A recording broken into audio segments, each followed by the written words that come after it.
Fly ball onto the track, at the wall, it's gone! Home run! Turns on a ball, deep right field, and gone! What a game, what a moment. What is up, everybody? Welcome into this episode of Flippin Bats. Day one of the division series is in the books. The final game just wrapped up. I am joined, as always, by Alex Curry. And Alex, full day of baseball, full slate. It's the one day. We're going to get that because day two's 2 days, 2 games, and then the next day's 2. Today, we had all 4 going, and it was just a lot of baseball and a lot of fun to watch. I mean, we had 12-plus hours of baseball coverage today, which was beautiful. But we got to start with the biggest story of the day. Yeah. Right? Because 3 of the 4 home teams, which were the higher seeds, lost game 1. Were you surprised? Surprised that three of the 4, sure. Yeah. But I feel like I have been, look, all these teams we're talking about. Yeah. The higher seeds all had byes, right? So we're talking 5 about days. teams that were going on almost a week of not playing. And I've been yelling from the rooftops for years that that's not a good thing in baseball. And teams are going to have to learn how to do this and how to deal with it and how to adapt. I talked to John Smoltz about it on a recent Saturday episode, and he said, like, look, these are the rules now. Teams are going to just have to figure out how to do it. So the bye is tough to deal with. And in baseball, you're playing 162 games, and you never have 5 days off in a row. No. It doesn't happen. And now all of a sudden, right before your biggest game of the year, it happens. And then you find yourself going up against a team that's riding on a high, coming off a big series win and popping bottles in the locker room. Byes aren't a good thing. No. Alex, I have been anti-bye in baseball since before the bye was even a thing. I go back to 2006. The Detroit Tigers, they sweep the Oakland A's in the ALCS, and then they have 5 off days because they swept, and then it was a while before the World Series. Guess what? They get their butts kicked by the St. Louis Cardinals, who they were a better team than. Then in 2012, they sweep the New York Yankees, the Tigers do. Yeah. Guess what that means? Another essential bye before your biggest games of the year. You come out flat. They lose to the Giants in that World Series. So teams are going to have to figure out how to adapt. And you mentioned it today, 3 of the 4 higher seeds.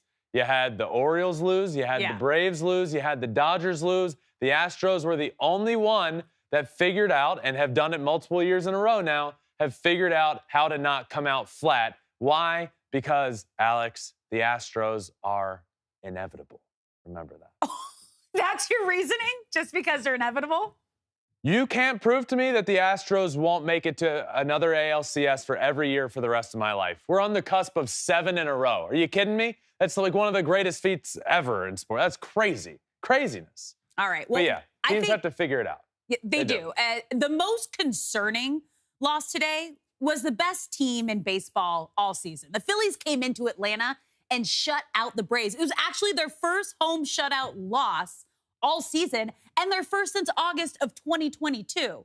So do you think the Braves can turn this around and come back, or are you worried about the Braves losing to the Phillies? Well, let's look at the big picture here, right? And I specifically with this series, and this holds true for all of them, all of the series going on now with the DS and the ALDS and the NLDS, but specifically with this one, I was saying, if you're the Phillies, you got to do it again. Do exactly what you did last year. Go on the road where you're going to be underdogs and just find a way to win one of the 2. Mm-hmm. If you can win one of those 2 games on the road and then take the series back home, all the momentum goes into your favor. And guess what? Since 2000, the road team that wins the first game of a series is 13 in a 5-game series now. Is 13-7 to win that series. That's 65%. And now we're not just talking, it's the lower seed, right? Like the higher seed is better. If that road team, who's theoretically the worst team, can win the first game of the series, it all shifts. 65% chance you win the series. And if it's game 2 you win, it's even a little bit higher. 68%, 15-7 since 2000. So win one of those two on the road, all the momentum shifts to you, and that's what the Phillies found a way to do again. They did it last year, the exact same situation. Game 1, they stole it, and we all know the series never even got back to Atlanta. The Braves lost that series in Philadelphia, and we all know the Phillies went on to win the NL pennant. So I am extremely worried about the Atlanta Braves. Do I think they can come back and win the series? Sure, of course they can.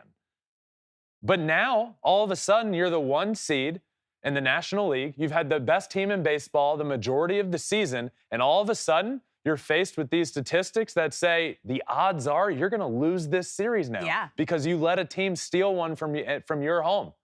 Now the odds are against you. I'm very worried about this Braves team. They did not look good. It's the first time getting shut out at home since 2022, August of 2022. And now the biggest game of the season so far for them. And guess what? They lay an egg at home, change their lineup all around. Austin Riley was hitting in a spot in the lineup he hadn't all year. I don't know what we saw from the Braves, but they got to figure it out. Now the Phillies are feeling great about themselves as they have one more on the road, which if you can win that one, then you're really in the driver's seat. Then you go back home with a chance to do what you did last year and win the series before it even goes back to Atlanta. Now, I'll say it again. The fighting Phillies are the most dangerous team in the postseason. Ooh. Yep. I said it after the wild card series. You corrected me and you said, coming out of the wild card. I said, no, I mean it. I think they're the most dangerous team in the postseason. And Atlanta fans were not happy about that today. And we saw that especially after the catcher's interference call, and they started throwing trash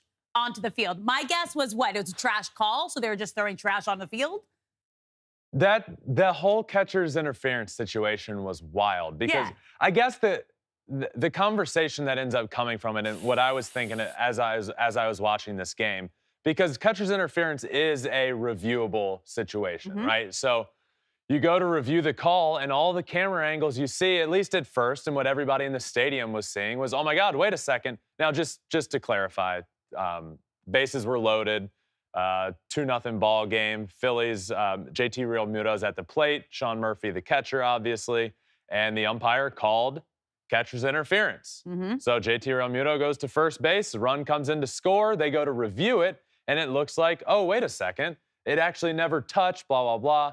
But if you were watching, you can clearly tell Realmuto knew it immediately. Sean Murphy knew it immediately. Yeah. So the question in my and fans ended up throwing trash on the field. That's ridiculous. I hate that that's dangerous I hate that that's too. a thing to do. It's dangerous. It's inconsiderate. It's bad sportsmanship. Well, altogether. Right. That's ridiculous that that's even a thing that happened. But the thought that came into my head was, and this is just a general conversation about review.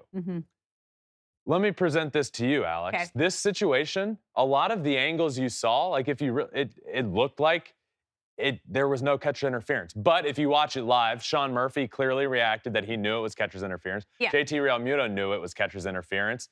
So what I wonder is, if you're a replay and you see these and it's like, well, actually, I don't think it touched. Well, because there has to be the reasonable. But let's say that okay, I agree. But there kind of was reasonable when you look at it of, okay, well, maybe it didn't touch. It? Yeah, but then you see the reaction. Could you actually not overturn a call on the field because you see the reaction from the players? I think that's what happened. But it was catcher's interference. Sean Murphy said after the game, like, I didn't feel it, I could hear it. Yeah. And everybody heard it involved, and that's why there was catcher's interference. And like slow-mo, we even watched the video a couple times over and over again. You can tell it was extremely, it was so minuscule. It was very tight. It was very close. But, I mean, the dead giveaway were the reactions. Yeah. The players involved knew that it happened. And when you have that react of, throwing the, glove down, hitting the ground like that, you clearly catcher's interference and a run came in to score. I just envision people sitting in the replay center well, look at that reaction. Yeah, just stick with it. Yeah. But the main takeaway, stop throwing shit on the field. Why are we doing that? Yeah, don't do Stop that. That's not cool. Now, we saw two pretty cool, a cool moment today. We had two future first ballot Hall of Famers starting on the mound today. Two completely different outcomes, but let's start with your brother, Justin Verlander. Lights out today. He has now had 3 incredible starts in a row for this Astros team. Yeah, he's at 19 innings in a row in the biggest 3 games of the year for the Astros, where he's given up 1 run in his last 19 innings and struck out 19 guys in that span. Again today, just nasty out there for the Astros in game 1 of the playoffs. I will say, I talked to him after the game about this, it was really cool to see him struggle in the first couple of innings and get out of it, not giving up any runs, but he clearly wasn't himself and then figured it out. Yeah. And his off-speed stuff today was some of the best off-speed stuff I've seen from him in a long, long time, and a huge start for him. Ends up pitching deeper into the game, gets through 6 innings and was taken out there. His 9th win in the division series, which is the most of all time. 236 strikeouts now in the postseason, which is the most of all time. Justin has the most postseason strikeouts in the history of baseball.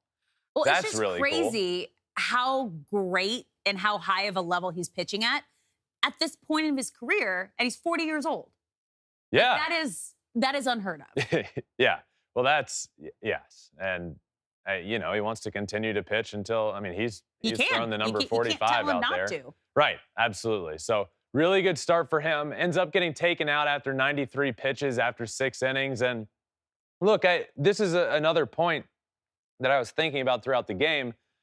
And I know in hindsight, we can look and say, well, it shouldn't have taken him out, end up giving up 4 runs the very next inning. Now, the Astros did end up winning the game. And Justin got the win here, but he came out throwing 6 innings, giving up 0 runs. It was a 5-0 ball game when he came out. But it was the question after 93 pitches is like, is he going to go back out for the 7th? And that answer ended up being no.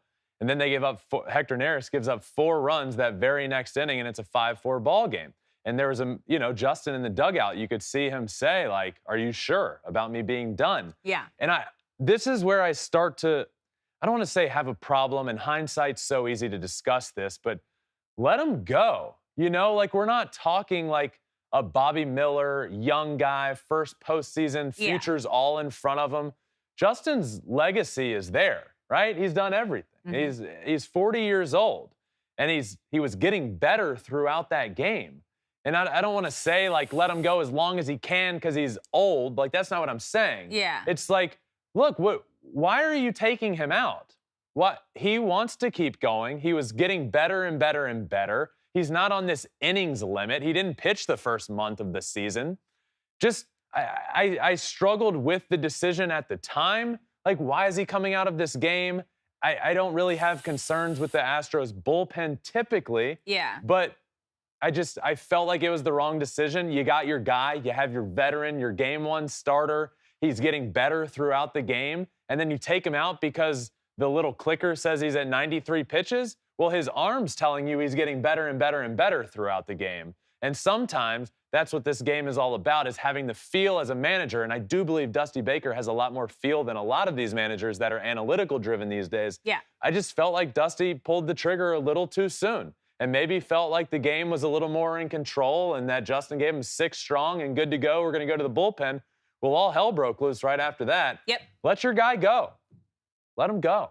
Well, the good news for the Astros is they ended up winning this one 6-4, and they were the only home team top seed that didn't lose game 1 at home today. So you got to look at the positives there. Great outing for Justin. Got the win. Astros got the win. But let's talk about the other future Hall of Famer that was on the mound today. Yep. Clayton Kershaw. Absolutely brutal outing. He couldn't even get out of the first inning. Had a 1.62 ERA, which is the worst. I think it was the worst outing of his career. Oh, it was the worst outing of Clayton Kershaw's career today. Yeah. He's never not gotten out of the first inning in a start. 162 ERA. It's the highest he's ever had for a game. 162 was his ERA. Not a single strikeout. It's the first time that's ever happened. I really struggle with this. I struggle to get it. I don't love like narratives.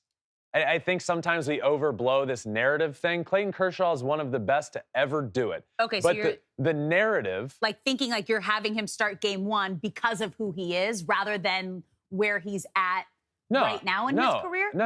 I don't have any problem with the decision to start him game one. I'm just saying I don't like narratives of like Clayton Kershaw's not good in the postseason. I think that's such a big, that's such like a, Clayton Kershaw is one of the best to ever do it.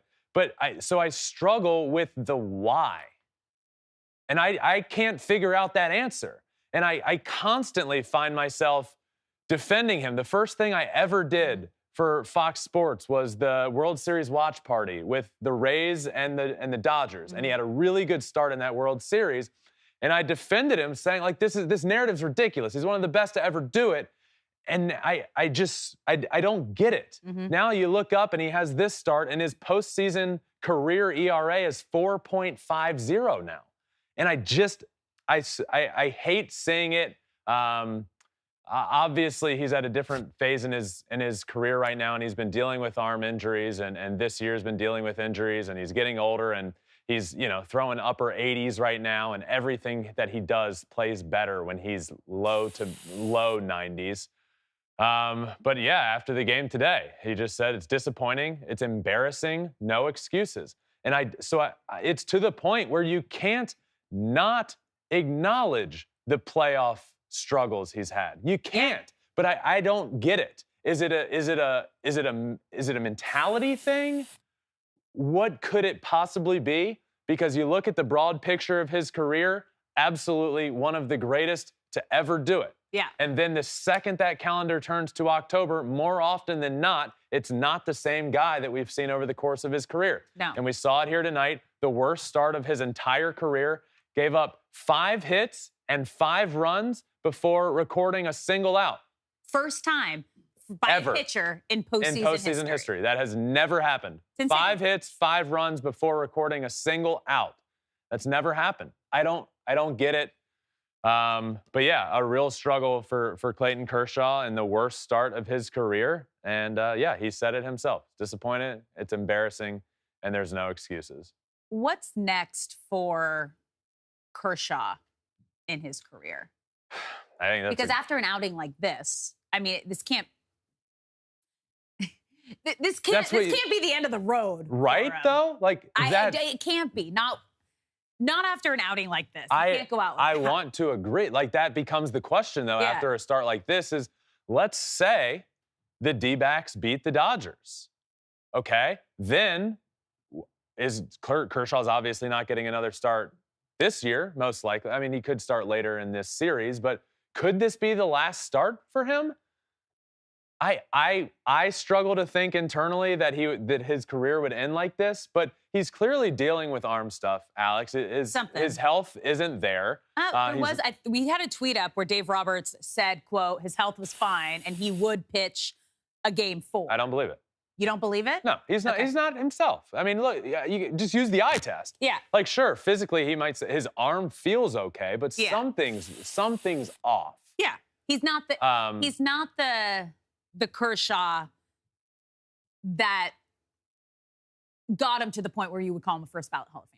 Well, we are not seeing that Kershaw. I don't think this is the same Kershaw we saw at the beginning of the season. I don't think he's 100% physically. I just don't. I don't care. Dave Roberts is saying that to the media, and I'm sure Kershaw feels fine and good enough to go pitch. But I don't think he's as healthy as he was at the beginning of the year. Just watch him. Watch his last few starts. It's not, something's off with Kershaw. So what's to come? I don't know. I really do struggle to think if the Dodgers don't win a World Series, this can't be his last start. But because of the ailments that he's come up with, I do think he's close. I think retirement is close. I think if the Dodgers go on to win the World Series, this is probably it for Clayton Kershaw. Oh, definitely. But going forward, let's say this is their last series and he doesn't pitch again, and then the offseason comes around and the Dodgers sign Shohei Ohtani, and then Kershaw can play his last year in the same rotation. Well, he's not going to pitch next year, but on the same team as Shohei Ohtani. And, I have to imagine he's not going to let this be the end. Mm-hmm. But it is a real question of, like, I mean, if he was out. What do you do? You have to consider it. His body language on the mound, walking off of the field, in the dugout. It felt defeated. And I don't know if you had your volume on, but the call was also extremely brutal. So Like, that was like, what? Alex, I don't know if you know. So when he was coming off the field, I was genuinely interested in what Bob Costas was going to say. And he kind of let him have it a little bit by saying, like, hey, Clayton Kershaw, worst postseason start of his career, with his same tone he had years ago with the famous call he had with Pedro Strop walking off the mound. And I don't know if you've ever heard this or if we need to play this sound because it is the crazy. It almost seems fake after Pedro Strop had a bad outing, comes off the mound, and Bob Costas had to say this. Strop is on his way out, pointing toward the heavens. We can only ask or wonder that he is asking some departed relative for forgiveness for this atrocious performance. What? What? Like, that's not real life. Right? That's not real life. It's like, that's fake, but it's not. But he had the same tone. The same tone with Kershaw walking off of the field. Yeah. Oh, that was brutal. Yeah, so I don't know. This might be the final time we ever get, like, Justin and Clayton Kershaw starting on a game one in a postseason together. And Justin is older, but it definitely seems due to it just feels, for the last 2 years, I'd say, it feels like Kershaw's getting close. A rapid decline. Yeah, it sucks. Yeah. But it's not what you want to see, but sometimes that happens. Once you get that one injury, it's hard to kind of recover and come back and be what you once were. Yeah, but like you said at the very beginning, two polar opposite starts for two first-ballot Hall of Famers. Justin was fantastic today. The Astros winning game one at home, which they've just been dominant at home in the postseason since 2017. Yeah. 12-0 at home at Minute Maid in the LDS round, in the ALDS. They dominate at home in the playoffs. They struggled at home. It was really weird. They struggled at home this year, all year long. But come October. What did you say? Astros are just inevitable? The Astros is that what you said off the top of the show? The Astros, listen to me closely. The Astros are inevitable. 6 ALCSs in a row, Alex. Okay. I know. You had me say it again. You can't cut me off when I say it when you had me say it. You did. Stuff. All right, well, let's move on to the third home team that lost today. Rangers take game one in Baltimore. And you said the lower teams just need to steal one game on the road. You've continuously said that to have a chance to win this series. Rangers were one of the three teams that did that. It's so important for everything I said earlier with the Phillies perspective, winning game one or game two. The Rangers going on the road to the number one seed in the American League and winning the first game of that series. Look, if you don't win one of those first two games, this is just the nature of having a 5-game series, right? Yeah. And the way it's set up, it's 2-2-1. So, again, if you can steal one of those first two, all the momentum and the odds swing into your favor. If you can't, if you do not win one of those first two games and you go back home 0-2, since 2000, those teams are 3-29. Oof. 9% if you lose those first two games. So for the Rangers to go into Baltimore, it was vital to win one of the first two games. They were able to do that. They win game one of the series on the road at the number one seed. Camden Yards looked incredible. Yes, it did. To go in there after what they did in Tampa. I've been super impressed with the Rangers' ability to win on the road against some very good teams early in these playoffs. They've won 3 very impressive games and haven't even sniffed a home game yet. No. And they still got another one on the road before they head back home. This was huge for them. They did really well. They pitched well for a lot of the game. Bullpen wavered. Bend but don't break is the definition of the Texas Rangers bullpen. They end up taking this one 3-2 in game one of the ALDS against the Orioles. I mean, the Orioles were the number one seed in the American League. They did not look like that today. Why? I think it's a factor, a couple different things. One, ton of inexperience on that team. Very young. Yeah. The situation is something that you can't really prepare for. And I was listening to our pregame show, the Fox pregame show. Poppy and Jeter, A-Rod and Burkhart were talking about this for a while today. And Poppy and Jeter were both saying, like, it's just different and you can't really plan for it. Yeah. You can't get too hyped up on it. It's easy to do more. The reason you are where you are is because of what you did for the regular season. So continue to do that. But for these young guys, you get there, you see the crowd, you see the towels for the first time all year. Yeah. The place is going nuts for every single thing. A two-strike count with nobody out in the first inning, and the crowd's acting like you've never seen before if you're a rookie. Yeah. All of a sudden, you start playing tight, right? It's natural. It is. It's natural. And until you experience it, you can't replicate it, or you can't go through it. So now they have experienced it. So I think they were a little tight. Okay. I also think they ruined a bunch of their chances late in the game. I think 7th, 8th, and 9th inning, they had chances in all of those, specifically for me in the 8th and the 9th. In the 8th inning against Aroldis Chapman, he comes in the game throwing all sliders and missing the strike zone by a lot. The second I saw him throw 2 sliders for balls, my head goes to, and this is where my head goes to as a hitter when I'm in the box, right? If a pitcher comes in out of the bullpen that you know is a bit erratic, and he comes in and misses with 2 sliders immediately, to me that says he didn't have his command in the bullpen, especially with his fastball. So he's scared to even throw it. He knows he's nowhere close with it. Missed with 2 sliders, missed with 2 fastballs. He was all over the place. So that guy gets on base. Then it happens again. 2 guys get on base. Aroldis Chapman is nowhere near the strike zone. And this is a thing with Chapman, right? He's either on or really off. Then all of a sudden, next batter comes up, very aggressively, swings early in a count, grounds out to the left side, double play ball. Chapman strikes out a guy after that, though still a little erratic, and gets out of it. Next thing you know, you completely let him off the hook. Yeah. When, in my opinion, if I'm that batter, I see what's happened in front of me. I make him throw 3 strikes. Yeah. I make him get in the strike zone, especially at least for 1 strike. Then I hunt my pitch, and there was none of that happening. They just got really aggressive. And then in the 9th inning, huge base running mistake. That was. Gunnar Henderson gets on base, nobody out, line drive to right field, and then he gets thrown out stealing. And it just, I don't know. I struggled with understanding it, but then I noticed when he was doing it that he peaked, and if you're watching, you can see it now. He peaks home.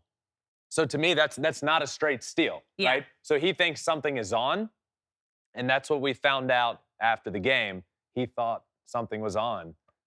Ends up getting thrown out at second base, thought a hit and run was on, missed a sign. You can't be missing signs in game 163 of the season. That's what the Orioles did wrong today. Now, you mentioned this off the top of the show.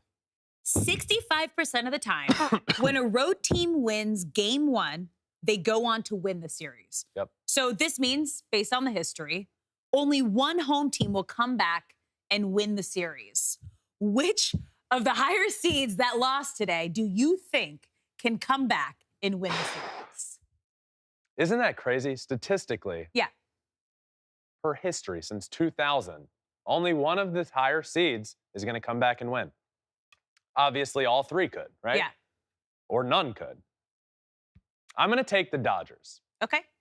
I think the Dodgers come back and win this series against the Dbacks. I think they're currently a far superior team. I know tonight fell off the rails quickly. Yeah. Throw this one out if you're the Dodgers. Yeah. The game was over before half the stadium packed in. Yeah. That's just what happened. Kershaw didn't have it. It was over like before the first out.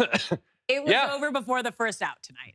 It was brutal. It was legitimately over before the parking lot was even able to park and get in the stadium. So count that one out. Done. They'll be back. They're the better team. They'll bounce back and be just fine. I'll take the Dodgers here to be the team. If I had to pick one of the 3, I'll say the Dodgers. Brutal. Yeah. That's meaning that the Braves would lose to the Phillies, which is a big one. Yeah, I mean. Yeah. I mean, they all obviously could. I know. But you asked me a question. This is going off of statistics, history, analytics, all that jazz. Yeah. Okay. Let's wrap up the show with our top 3 players of the day. Yep. Let's start with number 3, Tommy Pham. Fantastic game for Tommy Pham. A lot of offense in that game, by the way. A lot of it coming from Tommy Pham, who went 4 for 5 on the night, hit a homer down the right field line. Almost had Corbin Carroll. Corbin Carroll hit a ball halfway up the bleachers in right field there, but Tommy Pham, number 3 for me. Number 2, your brother, Justin Verlander. Yeah, talked all about him earlier. Justin was great. 6 innings. Should have gone back out for the 7th, but didn't. Not because of his choosing, but Justin was great. Has been for 3 starts in a row, as I mentioned. 19 straight innings with only 1 run given up, 19 strikeouts there. But this one being the biggest of them all, dominant start. And number 1, the home run man, Yordan Alvarez. Yordan dominated and continues to dominate in the postseason. 2 homers today. 3 RBIs there. 1 off the foul pole. Yordan was incredible. It just feels like in the postseason he flips another switch. And also, PSA to everybody out there, stop bringing in left-handed pitchers just to face Yordan. It doesn't work. I mean, or do it so we can continue to hit. He loves it. Doesn't matter. It doesn't work. Doesn't matter. Stop doing it. He's going to hit anything. So Tommy Pham, Justin Verlander, Yordan Alvarez, my top 3 players of the day. What a fun day. What a fun day. Yeah, 12 hours of baseball, and now we're going to get 2 tomorrow. We get 2 tomorrow. Astros, Twins are the... 1? No, they're the later game. The later game. So Texas, Orioles, the 1 o'clock Pacific game. Yeah. Yeah. And then Twins, Astros. Yes. Yep. The later game. We will see.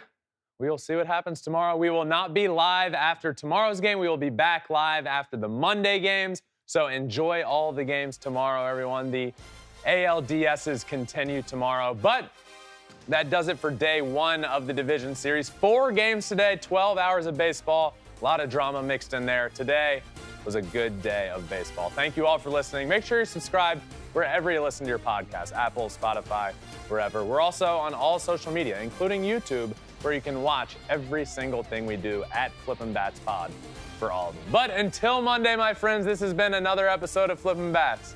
Peace.